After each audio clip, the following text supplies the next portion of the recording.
The sky is a permanent wound now. It used to shift blue in the mornings, orange at dusk, sometimes even cloudy with the promise of rain. But ever since the second sun arrived, none of that's been true. It hangs there, high above the horizon, like a blister in the heavens bright, raw, unblinking. It's not as big as the real sun, not yet, but it burns with a kind of cold heat, if that makes any sense. A heat that doesn't just scorch your skin, but seems to dry out your bones, pull the moisture from your breath. They say it came suddenly, like an eye-opening in the sky. Nobody saw it coming, or if they did, they didn't live long enough to warn us. The atmosphere buckled within days. Temperatures spiked faster than any model ever predicted. Oceans evaporated at their edges. Lakes retreated like frightened animals. Trees ignited from the inside out. Fires didn't need lightning anymore, just sunlight. The clouds burned away. The rain stopped. The rivers cracked. Cities fell next. Not because of the heat directly, but because nothing could live in it. Asphalt softened and bubbled. Power grids overloaded, then shorted out completely. Steel warped in the beams of high-rise towers. Glass melted in its frames.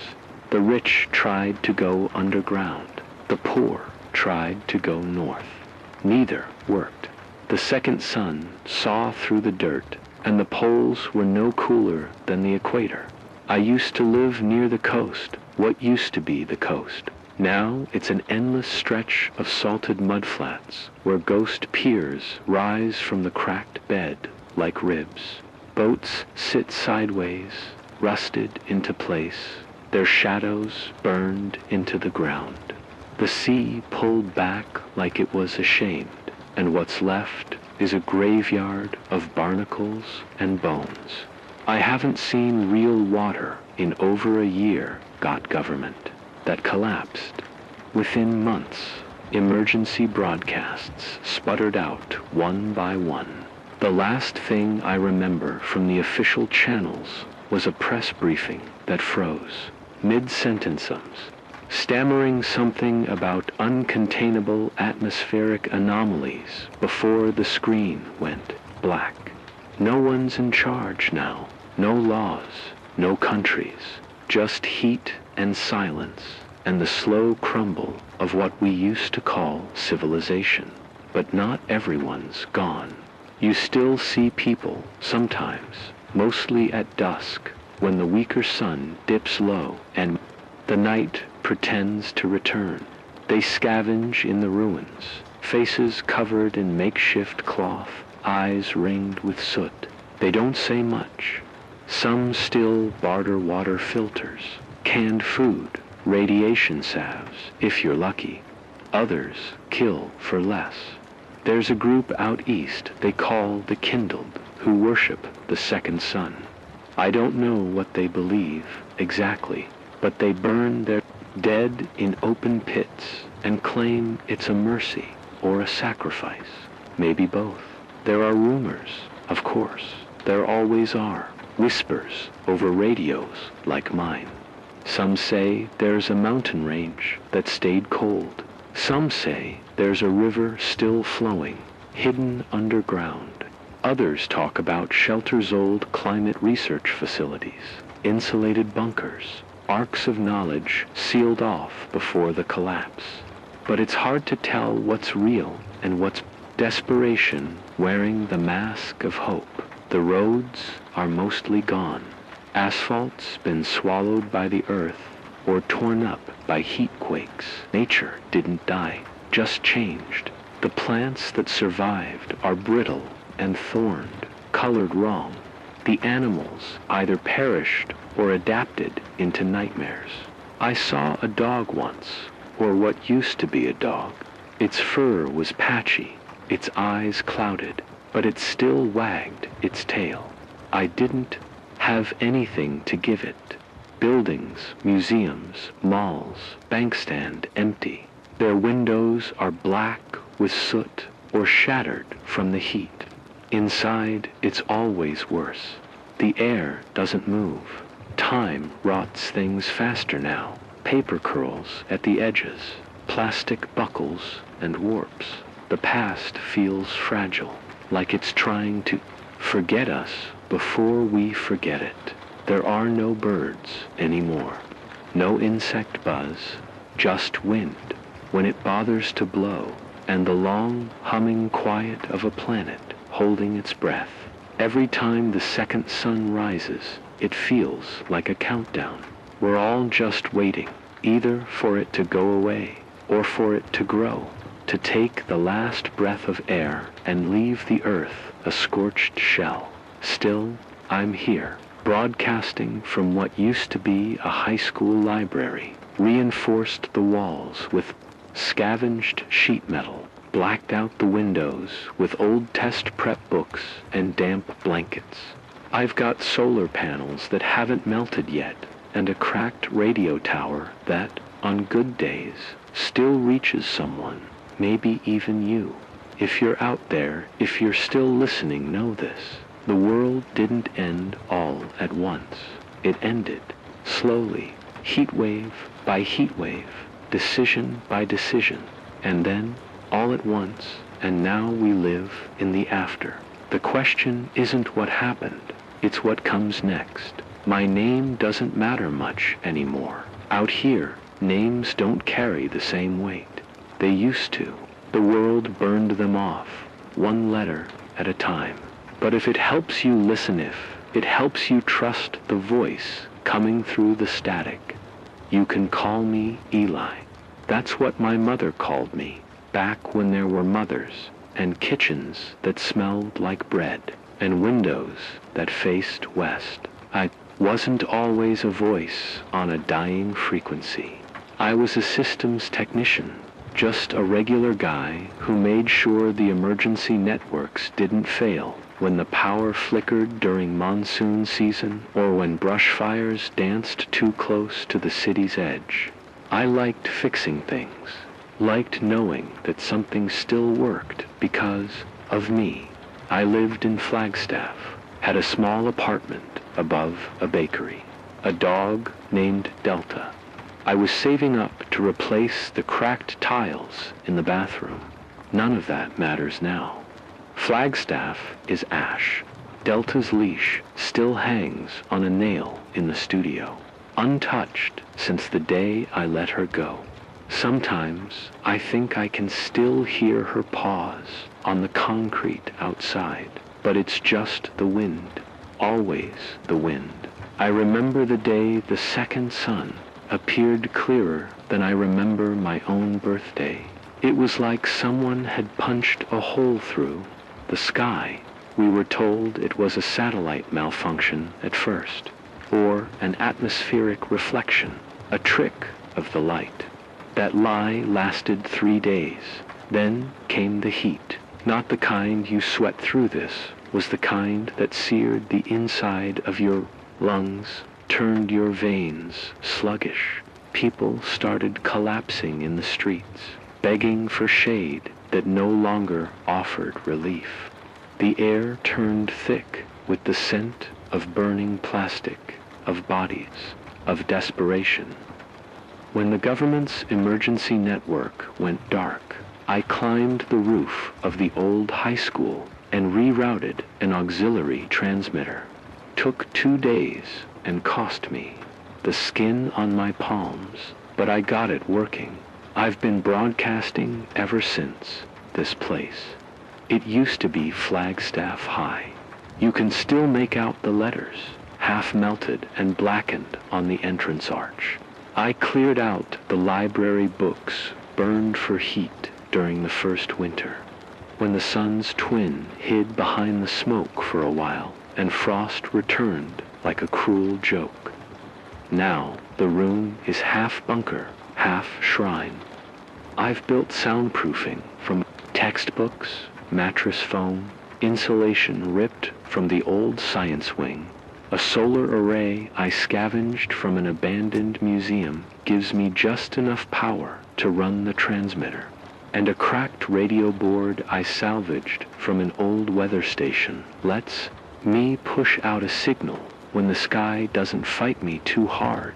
Food is harder. I trade when I can, hunt sometimes. Most of what's left are rodents, birds that learned how to live on heat, and bugs. I boil the bugs. I've got a little collection of rain catchers on the rooftops, old trash can lids, a rusted children's slide tilted just right. When the clouds come, they bleed rust and ash, but I filter what I can through layers of cloth and charcoal.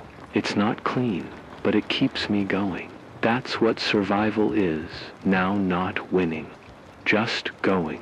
Some days, I think I keep the radio alive, just so I can talk into the void. Maybe someone's out there, maybe not.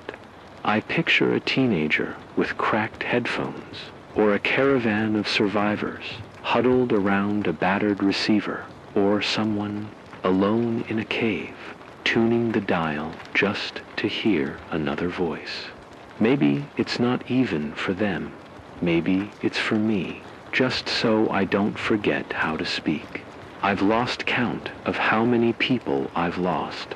My brother, Jonah, was one of the first. He was living in Phoenix. He told me on the phone it was getting bad people passing out in line at gas stations, AC units exploding from overload. He said he'd drive north to find me. I never saw him again. I still have his last message saved. I don't play it. I don't think I ever will. Then there was Sierra. We weren't anything official, just to people with matching wounds and a willingness to share water and silence. She found me a few months after the second son arrived. She taught me how to make bone snares. She used to hum to herself when she cooked, even if it was just charred rat meat or rehydrated fungus. One night, she went out to check the traps and didn't come back. I waited until morning. Then I followed the blood trail to the ridge. Her scarf was torn. No body, just drag marks. I buried her pack and burned a candle until it drowned in its own wax. What keeps me going? Some days it's spite. Some days it's the thought that someone, somewhere, still remembers the taste of strawberries or the sound of a piano. Other days, it's duty. I promised Sierra I'd keep the signal alive, and I made the same promise to Jonah, even if he never heard it. I keep the signal going, because maybe, just maybe, someone else will pick up where I leave off. Hope, though. Hope is tricky. Hope is a cruel thing in this world. It doesn't shine like it used to.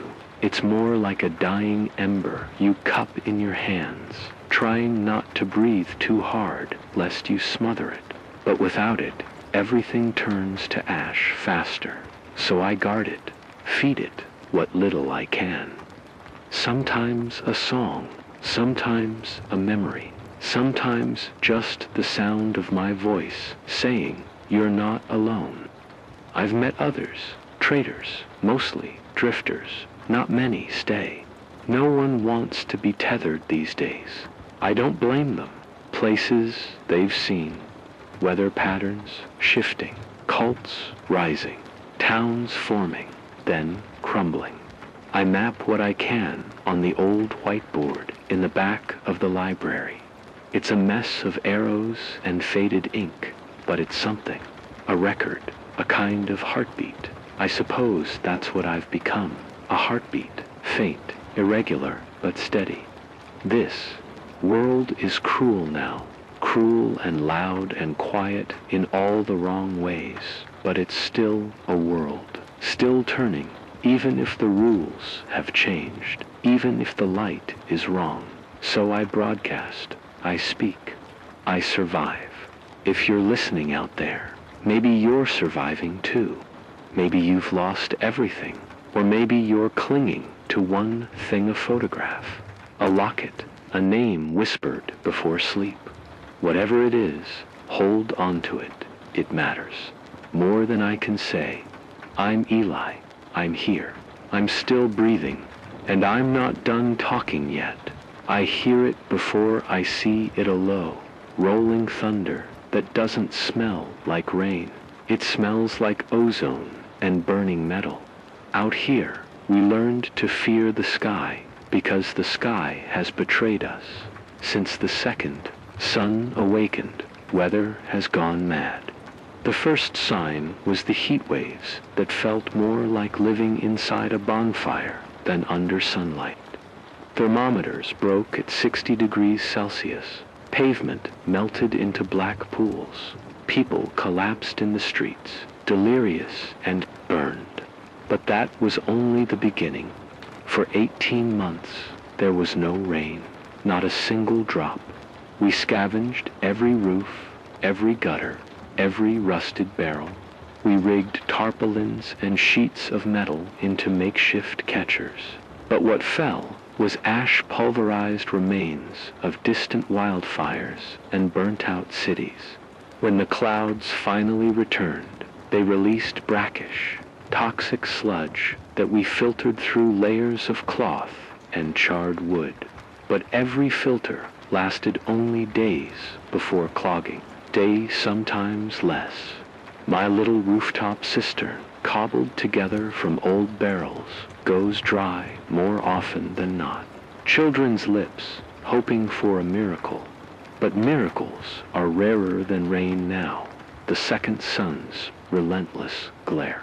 Ignited forests that once stood as carbon sinks our last defense against runaway climate change.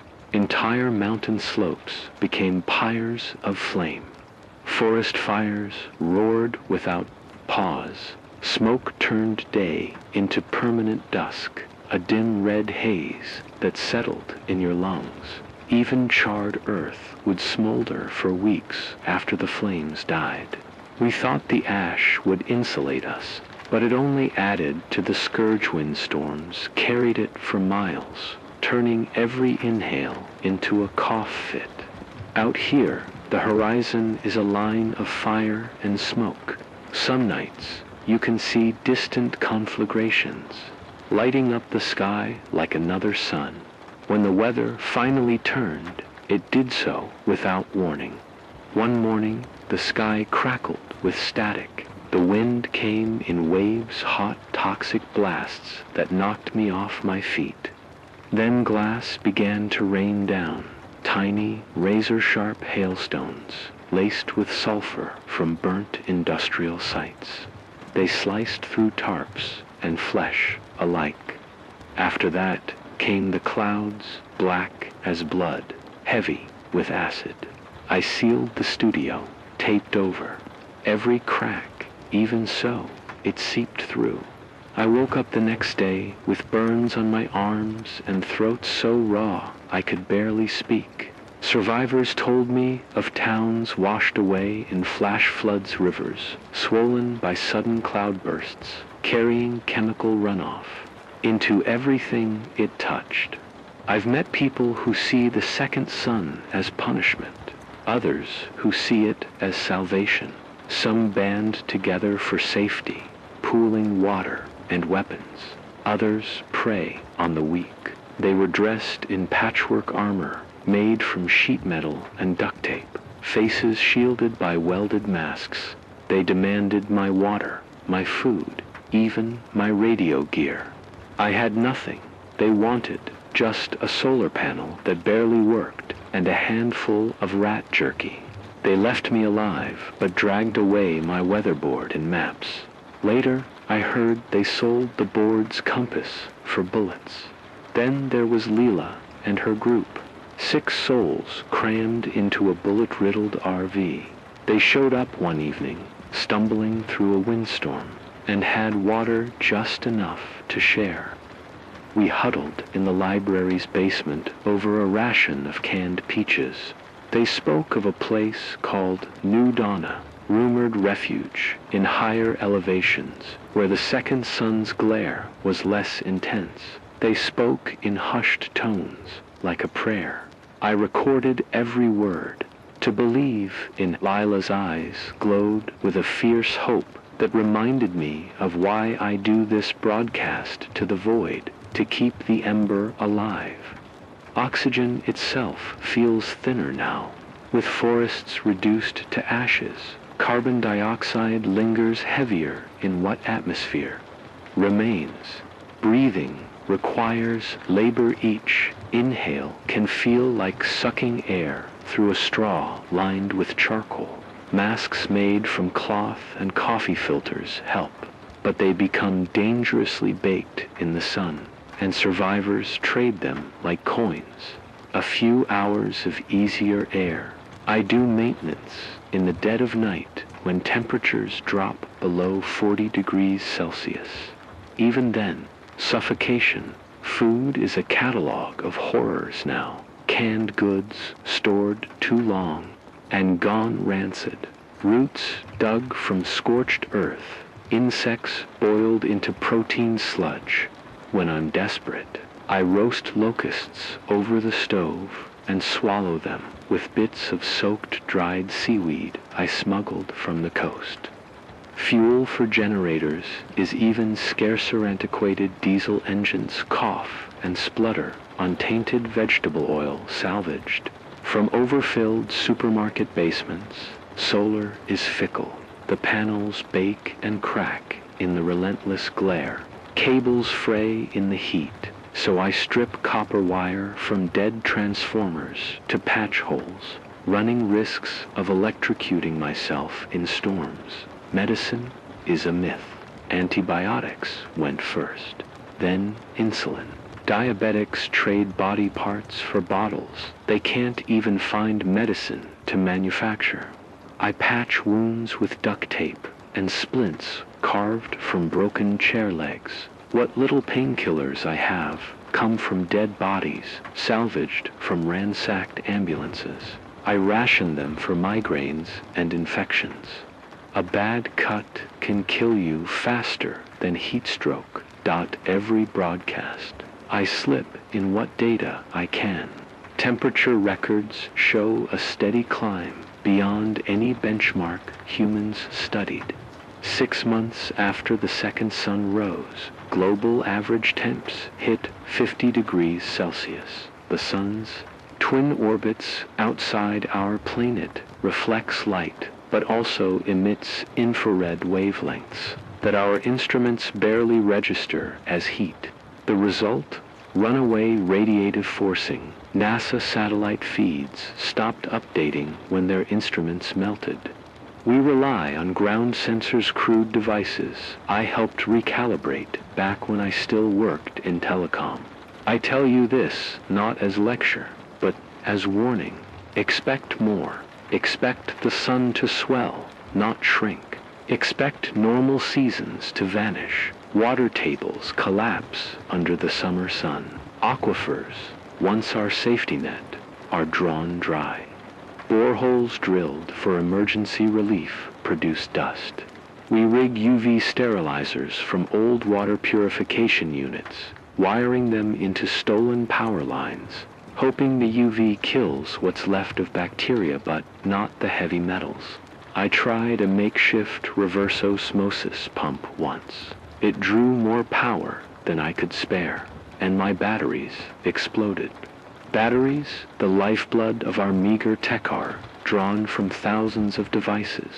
Laptops leak acid, poison soil, sizzle when the sun hits them. Everyday survival becomes a negotiation with death. Heat stroke can strike even in the shade.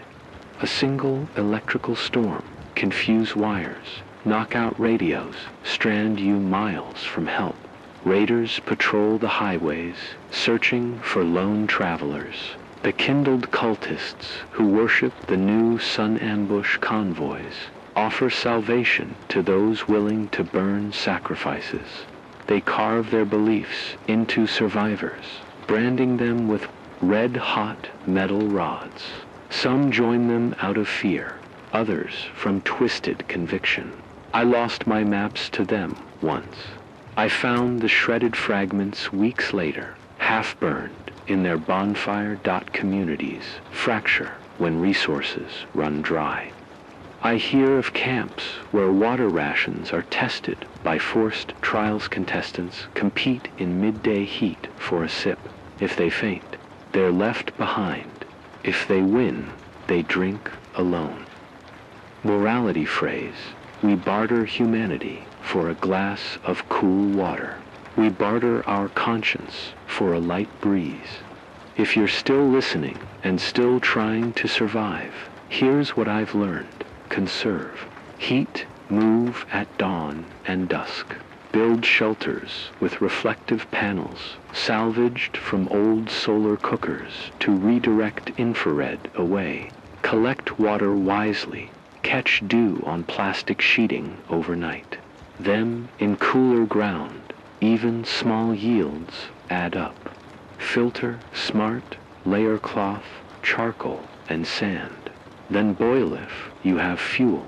If not, expose water in clear bottles to sunlight for 6 hours to activate UV sterilization. It's not perfect, but it's better than nothing. Monitor whether even primitive barometers work. A metal can and straw can show pressure changes. If pressure drops fast, expect a storm find shelter. Hail can peel skin off. Lightning can ignite the world anew. Stay invisible. Mask your heat signature. Wear light-colored, loose clothing. Improvise insulating layers from foil-lined blankets. Keep movements slow and low when raider patrols are near. Preserve knowledge. Write everything down. Build maps. Store them in waterproof casings. I was tracking a rumored shelter when I got caught in a dust devil the size of a freight train. I took refuge in the ruins of the university's engineering wing. It's where I found this studio. I've converted it into a message hub. Every night I patch into frequencies, hoping to pick up voices. Sometimes there's laughter haunting, disembodied, from people who've probably lost their minds. Sometimes a voice greets me, "Hello, is anyone there?" And I answer, because I can't help it. Every broadcast raises the odds I'll be heard and the odds I'll be found. If you're out there, trust but verify. Watch for traps. Double-check water sources. Remember, the second sun cares nothing for your hopes, your dreams, your life. It is indifferent, merciless, but also predictable its path, measured in cosmic mechanics. Learn those mechanics. Work with them, not against them. Because right now, the crisis isn't just fire or drought or storms. It's the collapse of the rhythms we once took for granted.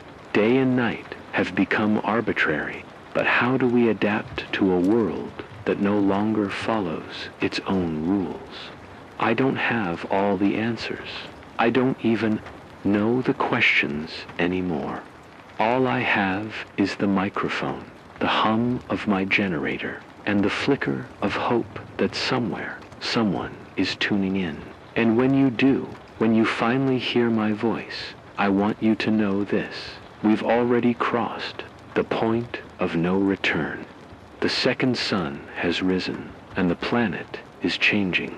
But as long as we share knowledge, share resources, share warnings, as long as we refuse to surrender our humanity, we still have a chance. Maybe a slim one, but a chance nonetheless. Stay alert, stay alive. And when the next thunderstorm comes, don't hide. That storm might bring destruction, yes, but it might also bring rain. And rain in this world is life. This is Eli, broadcasting from the edge of extinction. I'll be back with more updates if I'm still here to give them. The dust never sleeps. Even when the wind drops and the second sun slides behind the distant ridge, the world hums with grit and grit alone.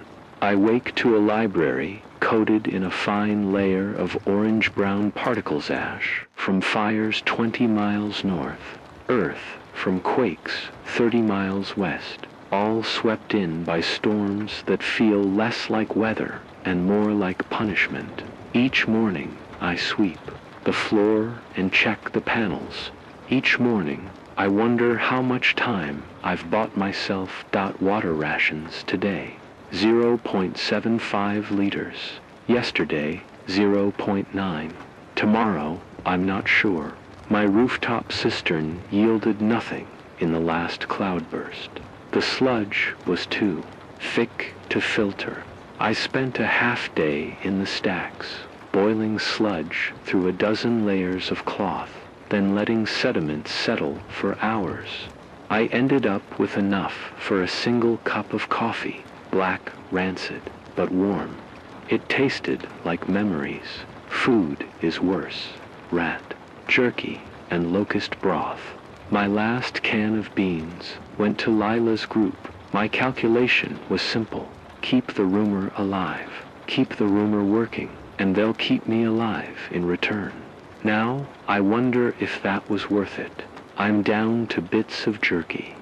I ration by tearing one strip into 4 pieces. Occasionally, I gamble on scavenging runs, searching the burned-out grocery store 2 miles east. But the place is picked clean by scavengers and raiders alike.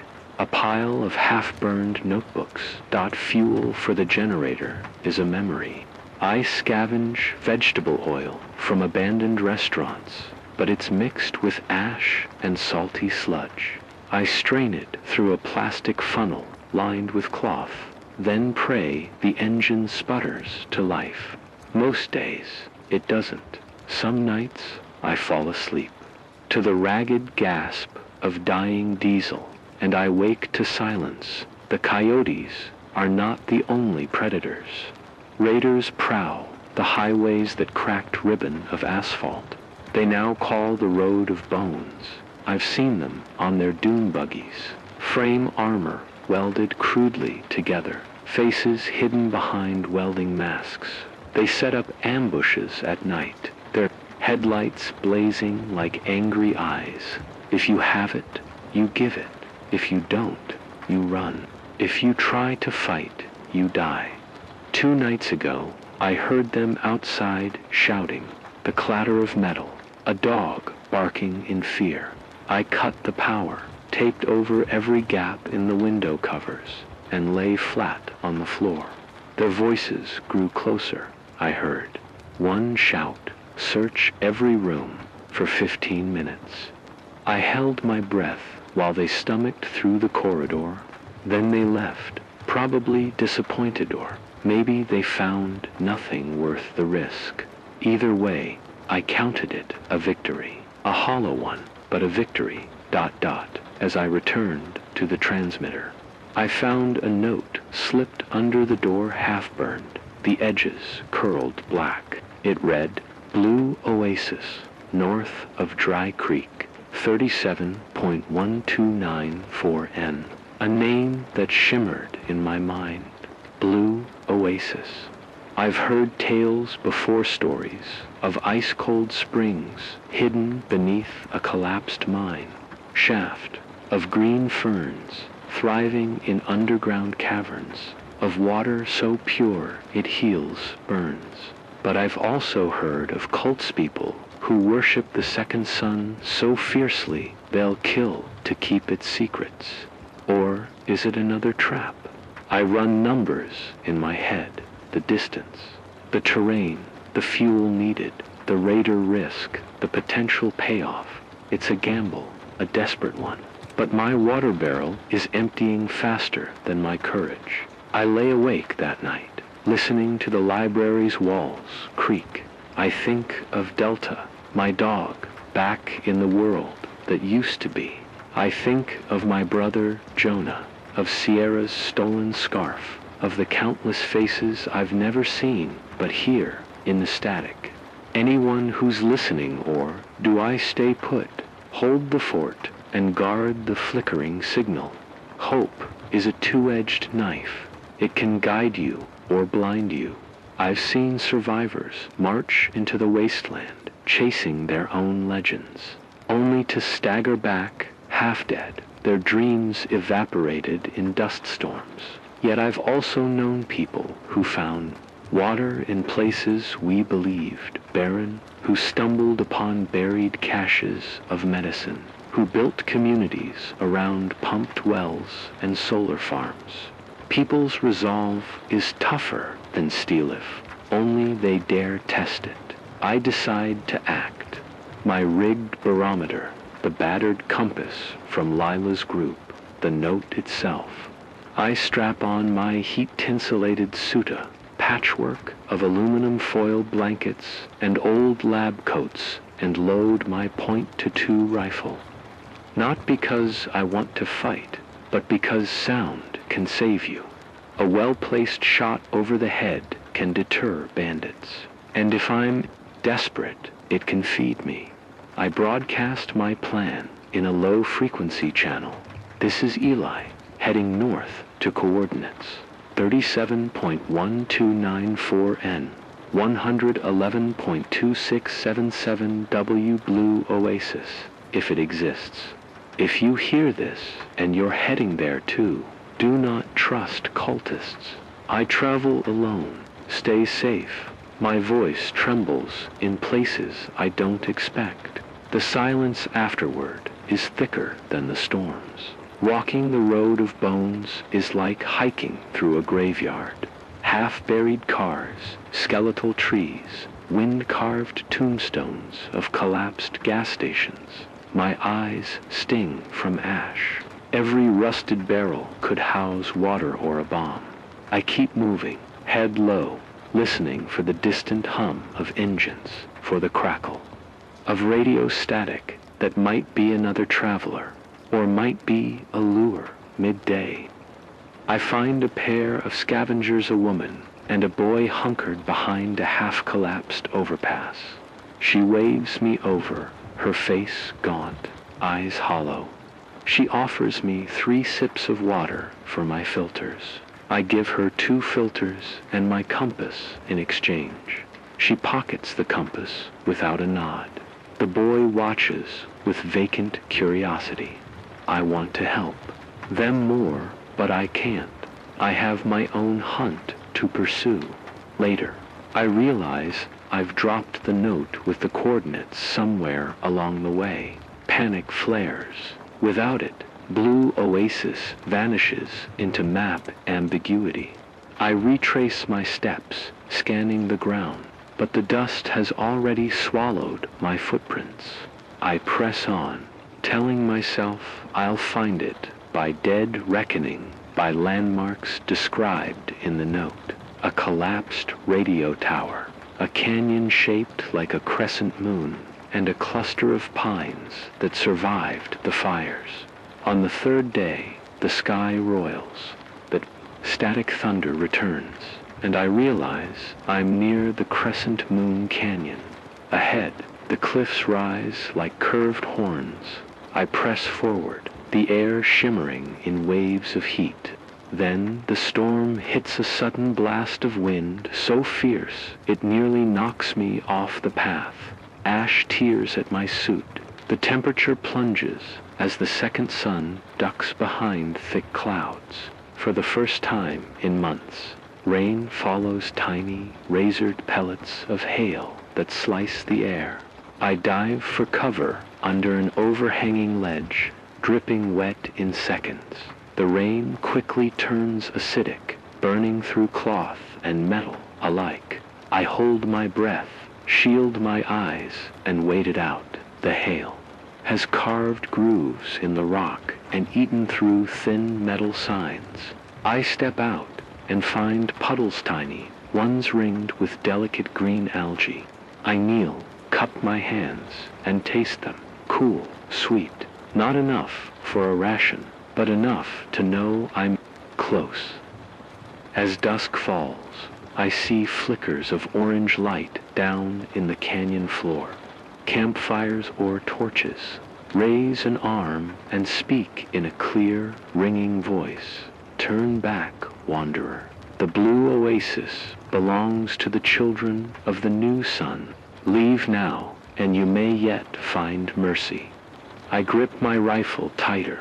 Advise caution. The voice echoes down the rock walls. The robes fade back into the darkness. I have a choice. Press on into their territory. Risk capture or death, or retreat to safety. Letting the lure of water slip through my fingers. My throat is dry. My pack is light.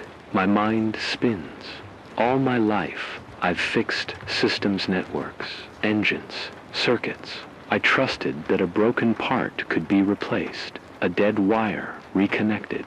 But in this world, trust is currency you spend at your own risk. I wonder, do I trust my own instincts? Or am I just chasing a story, a broadcast, a fragment of hope that doesn't exist? I fall back for the night, camping at the canyon rim. My sleep is fitful. Voice calling me in for supper, of water so deep I could drown in it. I wake at dawn to the sound of chanting, soft, mournful, rising from the canyon floor.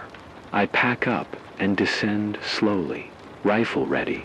The canyon walls are etched with symbols too, circles connected by a line, surrounded by crow feathers and flame motifs. I recognize the iconography from Lila's maps of cult sites.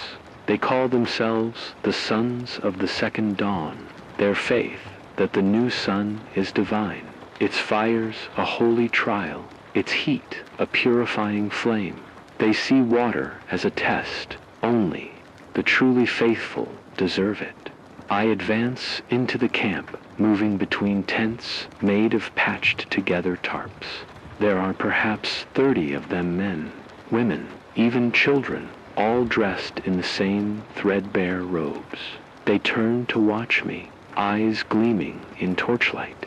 A hush falls. At their center stands a woman, tall, golden-haired, with eyes so pale they look like glass. She holds a staff carved from scorched oak. She speaks. Eli of the airwaves, you seek our gift. Speak your intent. I hesitate. My mouth is dry. My mind races. Then I speak clearly into the silent night. I seek water for myself, and for anyone still listening out there. I have come for the oasis. She inclines her head. The oasis is ours to protect, but you may join us, or you may be turned. Away, she gestures, and 2 guards emerge to bind my hands as they march me into the heart of the camp. The chanting swells like a pulse in the darkness. Flames reflect off raven feathers hanging from ropes. I feel the weight of every drop of water I've ever wasted. I think of the listeners tuning in, of families who might need this water for survival. I think of everything I've sacrificed to chase this myth, and I wonder, have I walked into a salvation or a trap? Because in a world scorched by a second sun, every promise of relief carries the sting of sacrifice. They bind my wrists with cords braided from scavenged radio wire. Their knots tight, but not cruel. Torchlight flickers off the damp walls of the canyon's hidden cavern. The scent of prayer and sweat hangs thick in the air. I stagger forward as the high priestess Lara, they call her, leads me past rows of chanting disciples. Their faces are pale in the glow, eyes alight with fanatic faith. The oasis lies beyond, they say, through a narrow passage that opens into a chamber where water still flows, but they guard it jealously. Only those deemed worthy may drink. I follow, mind racing. Every step crunches on gravel and bone-literal bones, piled in the corners like offerings, their sacrifice, their proof of devotion. I think of Sierra's scarf and the empty space she left. I think of Delta's leash swinging in the wind at my studio.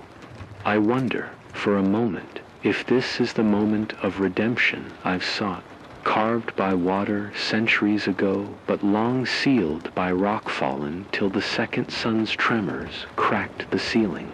A shaft of daylight from above pierces the gloom, illuminating a pool of water so clear it seems unreal. Algae glows emerald around its edges. Drip by drip, water falls from a stalactite into the still pool, feeding it in the silence. It is the purest water I have ever seen. Behind me, the cultists kneel. Overhead, Lara raises her arms, chanting in a language older than memory. She turns to me, eyes blazing. This is the gift of the second dawn, she intones, but the gift must be earned. I swallow, heart pounding. What must I do?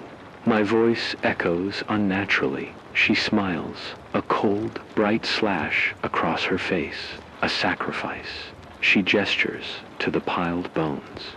Your sacrifice, it clicks into my skull. They mean life for water. The rumor was true. The oasis demands a toll, a test not of faith, but of desperation. One sip could mean survival for me, for you, for anyone still listening. But their ritual is an execution masquerading as worship. I lift my head. No, the word feels like a stone in my throat. I won't kill for water. A murmur ripples through the kneeling cultists. Lara's smile fades. Then you reject the sun's mercy. She signals the guards. 2 of them step forward, blades raised. The chanting grows louder, a drumbeat in the cavern. My wrists chafe. I breathe through the insulation of my suit, suppressing the urge to beg. In that moment, a distant roar shakes the cavern. A tremor cracks the rock above. A shower of pebbles rattles the pool's edge. The second sun's twin, riding a dust storm above ground, sends its fury down through fissures. Dust and heat pour in from the breach, turning the chamber toxic. Cultists cough and stumble. Torches gutter.I seize the moment with a sharp tug. I slip one hand free. The guard lunges. I knock him aside, then kick the second in the knee. The wire burns through his skin, and he howls. Lara shrieks orders. I sprint for the pool's edge. My mind races. I could flee, leave the water to them. They'd survive, maybe even thrive. But I know what that means. The oasis stays hidden, a dark well of faith and death, and I'll die. One day anyway, of thirst or madness. But if I can broadcast this, if I can warn others of their rights, then maybe someone else can find water without paying in blood. I plunge my hands into the pool. The shock of cold steals my breath. It's like drinking the night itself. I cup water in both palms, lift it to my lip sand. Then I hesitate. Behind me, cultists are regaining composure. Lara's face is a mask of fury. I stand, dripping, and face her. I take the gift without sacrifice. I say, there must be another way. She laughs bloody. Then you doom your kind. She steps forward, raising her blade. The cave-in, the ground, convulses again. A deep groan, like the planet itself, crying out. Rock trembles, and the fissure above widens. Boulders, lucine dust spills in waves. Cultists panic, scattering like insects. Lara dives to block my path. Her blade glints. I lunge to the side. A boulder slams down where I stood a heartbeat earlier, smashing the carved altar. Water gushes over its brim, flooding the cavern floor. Her wrist, she struggles, but the ground shakes again. Her grip loosens. I turn, stretch for her free hand. Come with me. The roar above grows to a deafening crescendo. Dust and pebbles cascade through the broken ceiling. Lara's eyes flicker with doubt. I hold out my hand. She looks back at her followers, some frozen, some scrambling to save torches and relics.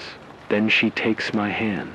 We run beneath the falling stones, the pools, water sloshing at our heels. Cold water in the midst of Heaton oasis, swallowed by the sandstorm. The fissure widens as we dart through the narrow passage. Cultists shout behind us, their chants swallowed by the roar. The passage constricts, then opens onto the canyon rim. We burst into a blinding whirlwind of ash and heat. The dust storm overhead is a living wall, a tornado of grit that blinds and burns. We stagger across barren rock, coughing, spitting. The coordinates I memorized guide me toward a slender ledge above. We climb, our bodies slick with sweat and cold water, hearts hammering dot at the ledge's lip. The storm pauses an eye in the chaos. The second sun's twin glares down through the swirling dust like a judge passing sentence. Below us, the canyon is a river of ash. The cult's torches flicker before vanishing. The oasis is gonna buried under tons of rock. Lara collapses to her knees, tears cutting lines through the dust on her cheeks. I kneel beside her. It's gone, she whispers. Our gift is lost. I shake my head. No, we carry it. I reach into my pocket and pull out a folded cloth I'd wrapped around a handful of pure water from the pool. I unfold it, revealing droplets glistening on the fabric. Water doesn't die in rockfalls. It seeps into the earth. Then she looks up at me, fear and gratitude warbling in her voice. You stole salvation. I give her a wry smile. Maybe we all stole it. I swivel my pack, retrieve the small, battered transmitter. But now we broadcast it. We tell everyone where to dig, how to filter, how to survive without killing for water. Her eyes shine. Faith and hope merge in a fragile alchemy. She lifts her head to the storm. Then we are saved. Then she looks back at me. Thank you, Eli. I cut the power circuit to my suit's fan, exposing myself to the dust, letting it coat my skin. Pain is a reminder I'm alive. I broadcast on every frequency I can. The oasis you seek is lost, but its water lives beneath the fallen rock. Dig beneath the collapsed cavern at 37.1294 N, 111.2677 W. It is pure, cold, and free, no sacrifice required. Share this message. Save each other. The static swallows my voice, then carries it into the storm across the canyon, across the wastes, out to every listener who dreams of water. I feel the transmitter's battery fade. My vision blurs. Yet I hold the broadcast line open until the last kilowatt dies. The turning point, I collapse beside Lara on the ledge. Donner, what passes for dawn breaks in a dim gray glow. The storm has weakened but not vanished. We lie there, listening to the wind, feeling the pulse of a world still breathing beneath Ashdot behind us. The collapsed cavern is silent. The second sun's twin climbs higher, but its light no longer feels like judgment. It feels like opportunity. because hope, however, fragile still flows. I close my eyes, thinking of the spark I've ignited. 1,000 survivors rooting out the oasis, trading maps and tools, building new wells in the forgotten crevices of the earth.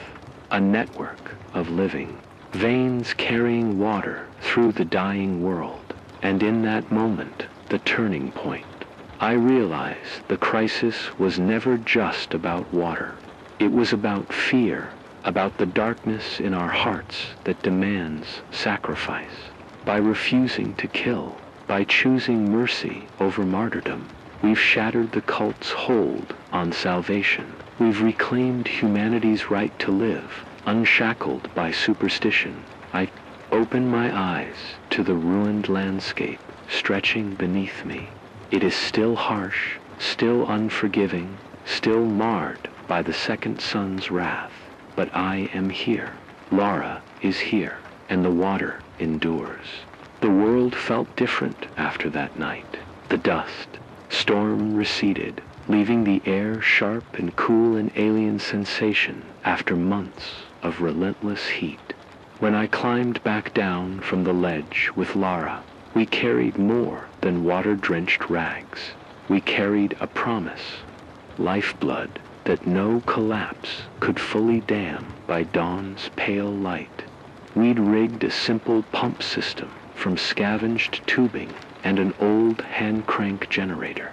With each crank, water gushed in a steady stream into our waiting bladders' hands, trembling, hearts racing. We filled every container we had, cups, canteens, even battered lens covers from broken security cameras. For a moment, she knelt there, weeping, not from pain or fury this time, but from relief. Our flight from the cult's collapse had been harrowing. The canyon walls groaned where the rockfall sealed the cavern, erasing any path back. We followed the trickle, back toward the camp, laying markers in the dust so others could find it.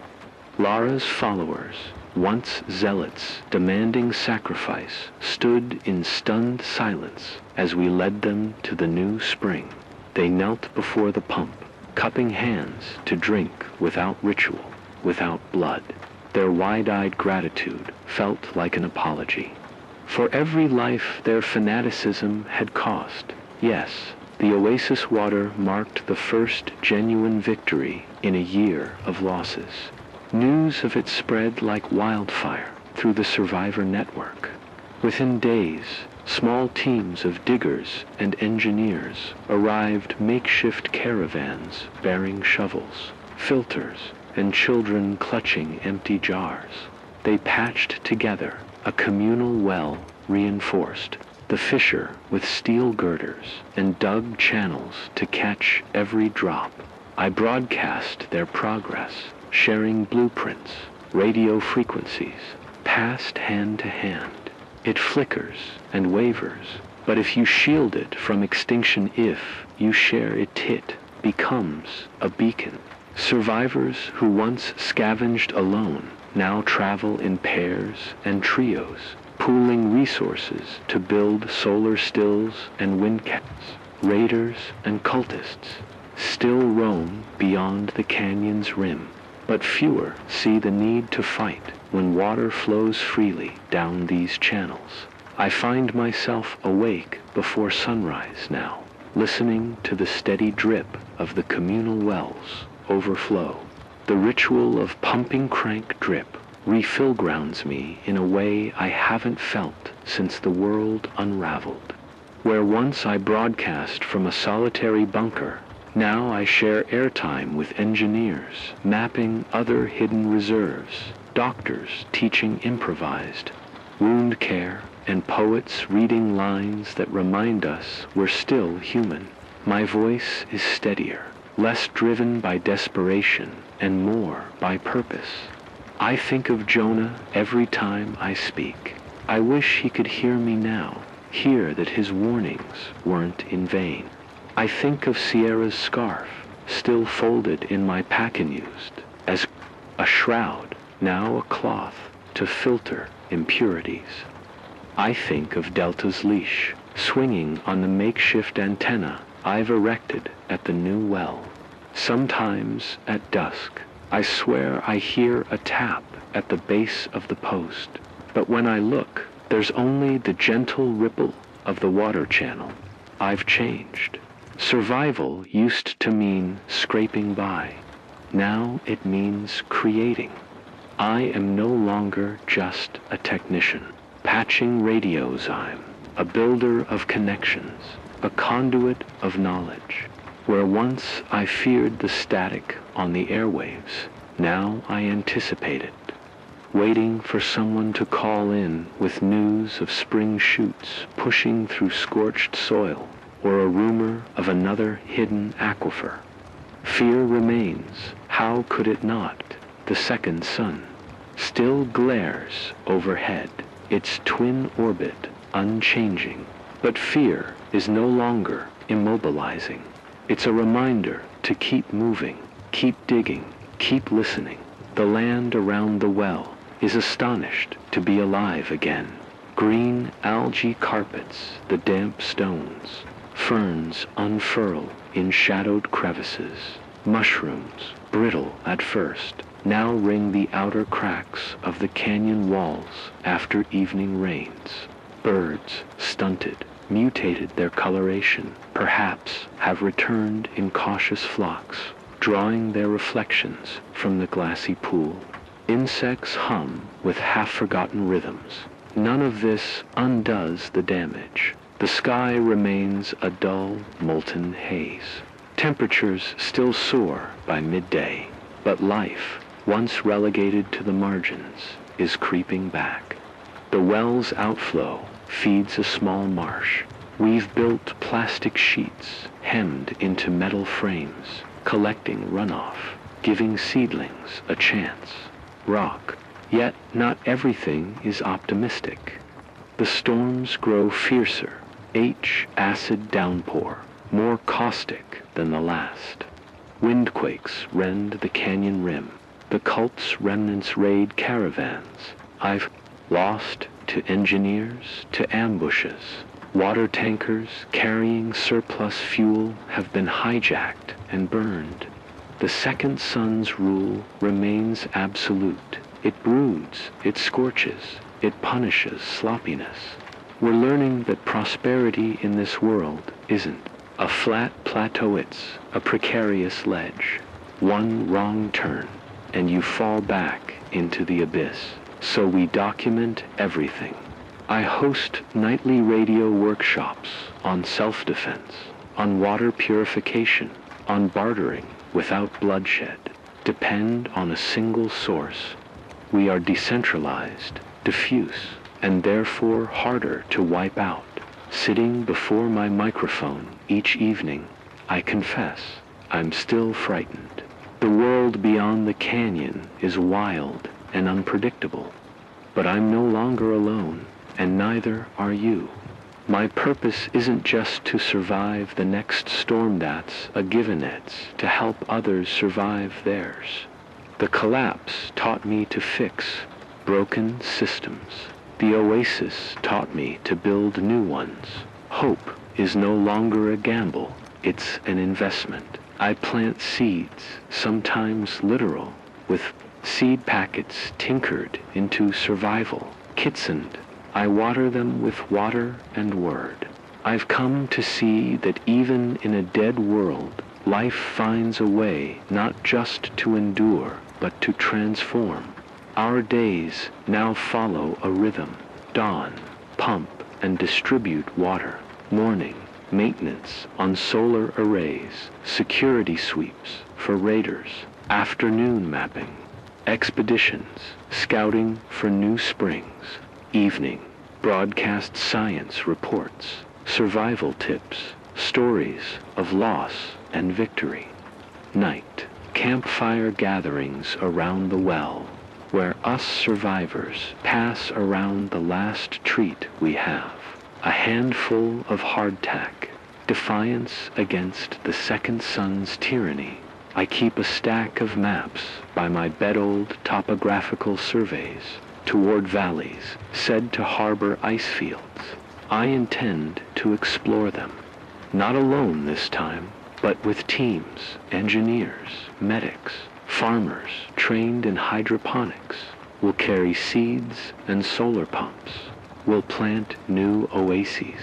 Perhaps one day, children will splash in the pools we build, laughing at a memory of a world that was too hot, too thirsty, too broken. Perhaps those children will know radio only as a story of how their grandparents found the first hidden spring, broadcasting hope through the ashes. For now, I close this chapter of the broadcast with a simple message. We are here. We are building. We are alive. And as long as I speak those words, and as long as you hear them, the story isn't over. I stand at the edge of the well, listening to the soft drip of water into the channel we built. It's a lullaby and a warning. I believed salvation lay in rediscovery, finding what was once there. Now I know salvation lies in creation, shaping what will be. The hidden spring is not a relic of the old world, preserved by chance. Water, once hoarded and worshipped, is now shared with every hand that can help dig, pump, and purify. Hope remains fragile. Last week, a section of the aqueduct cracked under the sun's unyielding glare and the weight of shifting earth. Water gushed out, flooding a stretch of canyon floor and carrying away half our irrigation network. By the time we discovered the breach, hours had passed. It's a bitter reminder that progress here is never secure. Every victory demands constant vigilance, yet even that failure became an unexpected victory. They patched the crack with improvised clamps and sealant found in a derelict chemical plant. Their work wasn't perfect, but it held. That moment, technical know-how across the static felt like a small triumph.